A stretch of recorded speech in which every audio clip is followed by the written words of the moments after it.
What's up, y'all? It's your man, that dude, bringing you guys another video. So, Ahiru no Sora is a show I did not expect to like as much as I do, but with episode 38 coming out, there are just more things about the show that I'm liking over time. First of all, when talking about episode 38 specifically, is the new opening. The new opening is fire. It is great. I'm a sucker for a really good anime opening. Of course, the opening doesn't make it anime, but it is icing on the cake, and the opening for Ahiru no Sora is awesome. Getting into the episode, one of the key things that they present you with early on in the episode is Sora and Momoharu really making up. Of course, Sora was always going to forgive Momoharu. He was always going to rekindle their friendship, but it was important to see that because those are basically your two central characters. Now, of course, Sora is the main character, but Momoharu, after Sora, is probably the most important character, at least for screen time and that kind of stuff. After Sora, he's probably the second most important character, the character that gets the most screen time, the character that is most central to the story. He is the leader of the team. He is the team captain. So we needed to see our main character and the team captain make up, become friends again. That was really important to see. As far as Kenji, of course, we couldn't expect Kenji to forgive the guys for burning down the clubhouse quickly. He's still showing that he's gonna hold that grudge for a while, and you can't really blame him for doing that. Given Kenji's already his predisposition that he already has, his attitude, his emotional state, we can't really expect him to forgive these guys too quickly. It's going to take some time for him to come around. We get to see that he's kind of struggling with the concept of, even though he's the best player on the team, he needs good players around him to win.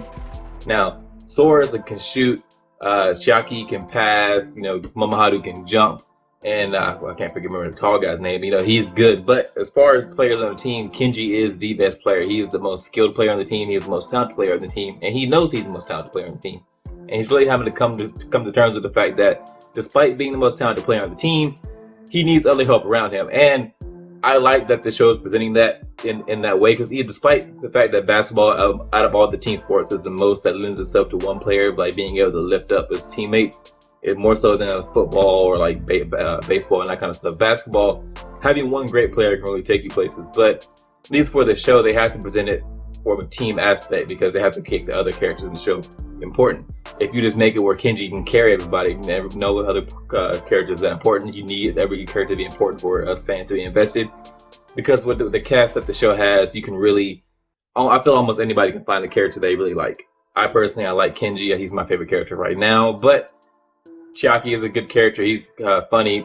Everybody can find a character in the show for the most part that they can get behind. We continue on into Nana. I really like what the show is doing with Nana. I like how they built her basketball knowledge, and they present her as a really good team leader, I guess, or a coach, where the advisors they have are just more there for just to have an advisor because they need one. But Nana comes up with all the plays. She comes up with all the training regimens. She comes up with the weightlifting the weightlifting plans, all that kind of stuff. We get to see more of that in this episode, where she's giving Sora a workout plan and showing him that he has to run for a certain amount of time, and she just has a plan for every player. And I like how they built up how smart she is, because a lot of shows, a character like Nana would just be the cute comedic relief character, and she is that to an extent. She just has those moments, but she is also an integral part of the team, because she is the brains of the team. She is the one who puts everybody else in the right place, and I just like what they've done with that character. Now, some of the things that she said to Sora, I don't think are backed up by science, specifically when she talked about, hey, weight training when you're going through your growth period can stunt your growth. I don't believe that's backed up by any concrete evidence. As someone who has taken a personal interest in weight training for a while now, I just don't believe there's anything that gives that validity. Now, I started weight training when I was 16. I'm above average height now, so I don't think it hurt me at all.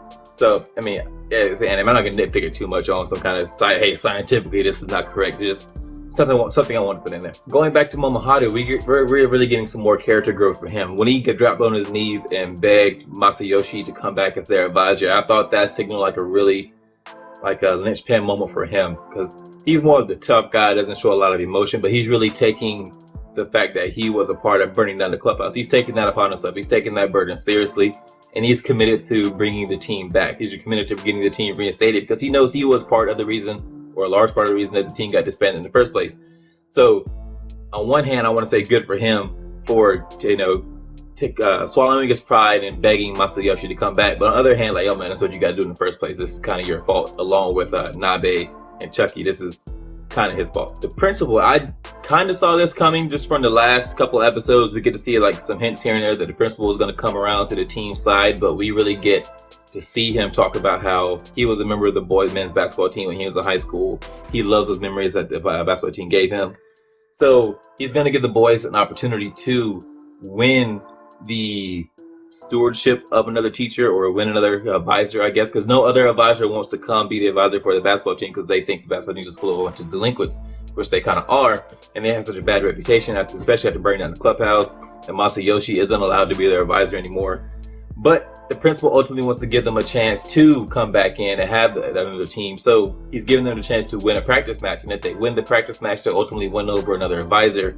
Now, I kind of like this because it adds some like real stakes to the next game we get to see them play. Before this, they had the practice match, and like a lot of sports show, they can do a lot of things in the match to give it stakes. But the practice match, we saw them play the first couple of times, not a lot of stakes to it. And then the tournament, like I don't think anybody actually thought they were going to win that tournament game. I think we all knew from the get-go they were going to lose that game, and it was going to be like a stepping stone for like future matches. But with this practice match, all the stakes are in this match because they have to win it for the survival of the team.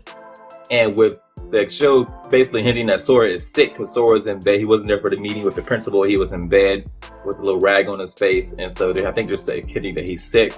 I'm wondering if Sora's going to be able to play in the next game. If he's not going to be able to play in the next game, how are they going to be able to win?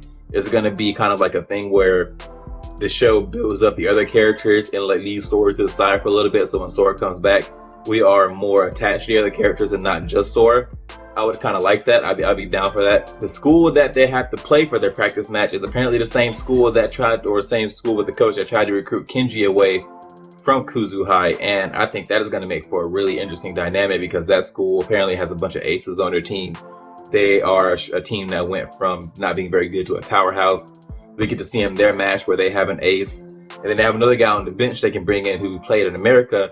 And I kind of like the storyline behind him where he grew up in America playing basketball and where basketball culture is just a lot bigger, more advanced than is in Japan for a lot of reasons, being that basketball is a more popular sport here, the population is bigger, so the talent pool of people you're playing against is just bigger.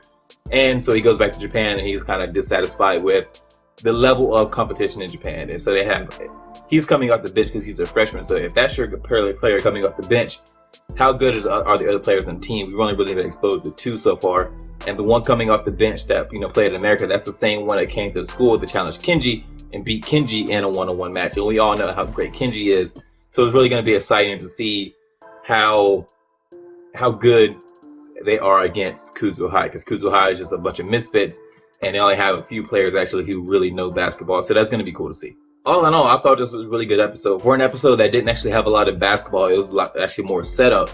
I appreciate that because a sports anime just can't be sports or like the games every single episode. You have to have some setup, you have to have build up, you have to have dialogue, you have to have the building of relationships between characters and teammates and all that kind of stuff, so that when you get to the games feel more real, you feel more invested, the stakes are there. So this is one of those setup episodes that I really appreciate.